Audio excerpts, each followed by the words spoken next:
If your budget is around $800,000 and you're looking to buy a home in Ontario, where you decide to live can drastically change the kind of house you get and the daily lifestyle that you have. And today I want to show you the real difference. So I live in Guelph and I'm a little biased. I think it's awesome.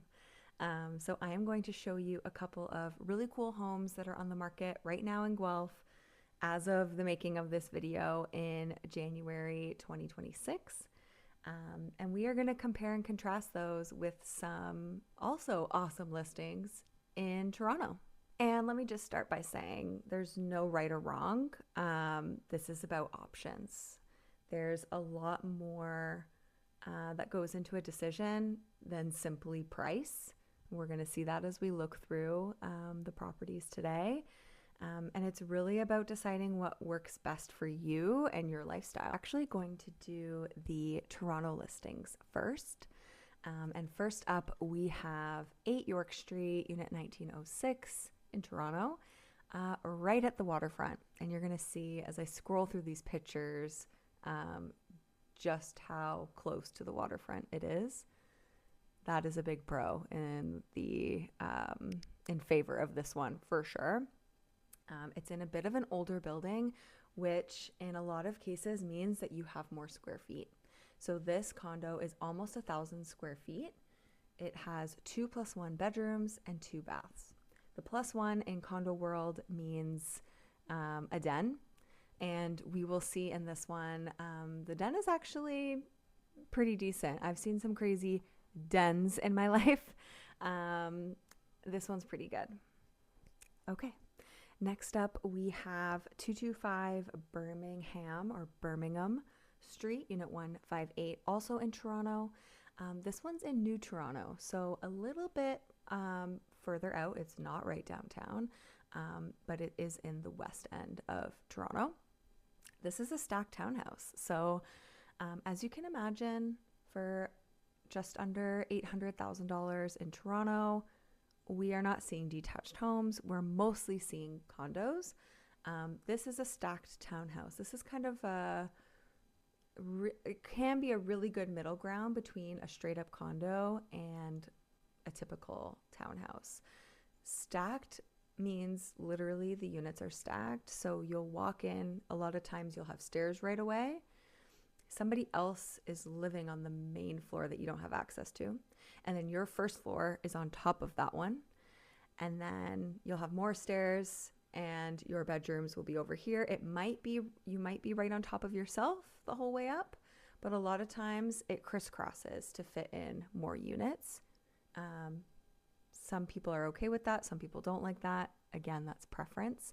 If you're living in a condo anyway, you have people on all sides of you at all times. This is a 3-bed, 3-bath stacked townhouse, as I said. It is just over 1,300 square feet across the 2 floors. And I think this is the best part, a rooftop terrace. Okay, now we're going to drive along the 401 for a little bit and pull off the exit 299 and hit up Guelph. So the first one is 9 Elsgood Drive in Courtright East. This is part of a newer development in the south end of Guelph. So you are close to the 401, you're close to a lot of shopping and basically any amenity you might need. This is a semi-detached 3-bed, 3-bath. So it is almost 1,500 square feet, which is pretty big. Has an unfinished basement, but the rest of the home is very beautiful. I'm going to say it. It's beautiful. And it's pretty brand new. As I mentioned, this was built in 2022. Okay, and last but not least, my personal favorite, 15 Stall Avenue in Exhibition Park. Exhibition Park, if you don't know, is a beautiful, beautiful neighborhood. We love it. Often a lot of older homes, some that have been redone, including this one. This is a 3-bed, 2-bath, 1,500 square foot, 1.5 story detached home. So Yes, we have a detached home under $800,000. And it's pretty beautiful. It was built in the 1920s, but somewhat recently renovated. But I like that they've kept a lot of the details, including like crown molding and some flooring, and they've kept the personality here, I think, for sure. So this is definitely a unique home in a great neighborhood in Guelph. It's pretty sought after. And again, detached under $800,000. So now that we've looked at the homes, we've compared and contrasted them, some of the themes to take away and to think about as you decide, you know, between living in the big city or a smaller city, are things like lifestyle. So what does your day-to-day look like? Do you have to, first of all, commute to Toronto every day? Because, you know, that will change your decision. And while the GO trains are getting better in Guelph, it's still farther than living in the city. I'll say that. It sure is farther, but entirely possible to commute. So yes, think about your day-to-day lifestyle. Do you work remotely? Can you live a bit further out and, you know, kind of make your dream come true of owning a detached house? Because I know a lot of people, honestly, including myself, have that goal. And it's entirely possible, wherever you'd like, just at a different price point. Maybe I will do another video of like detached houses in Toronto and what those go for. Let me know in the comments if you would love to see that, because I think that would be pretty interesting. There are some that are affordable, but we'll quickly learn why. And that's the same for every city.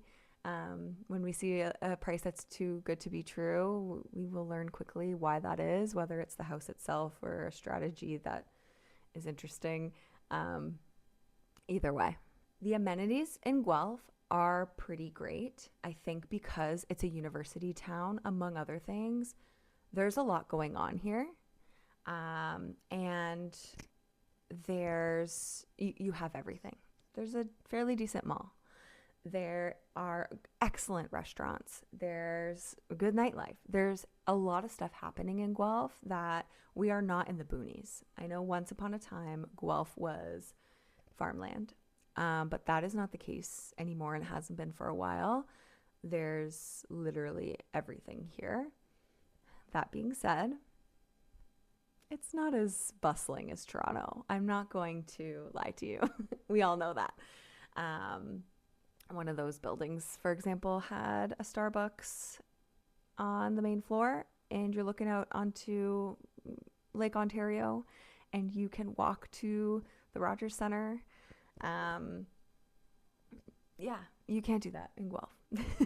In the CN Tower and everything that Toronto has and more, you're in the middle of everything. So that's exciting as well, and that's a bit more of a hustle bustle lifestyle. So thinking about you, what do you like? What do you want? Are you willing to maybe sacrifice space for more action or being closer to work? It could be a practical reason. Or are you willing to sacrifice some of the excitement for more room in your home? So it'll all depend on what era you're in, what stage of life you're in. And that can change, you know, depending on the year, the day. But I hope that this was helpful and that it gave you a good idea of what's on the market right now at this price at around $800,000 in Ontario in 2 different cities. If you'd like me to compare other cities or you want to see a different price point, let me know, because I would love to make that video. And of course, if you're trying to figure out what budget works best for you or what area might work best for you, you can always reach out to me anytime. No pressure. I love to have these conversations and help wherever I can. So hit me up. It, cut this out. Where's the square footage?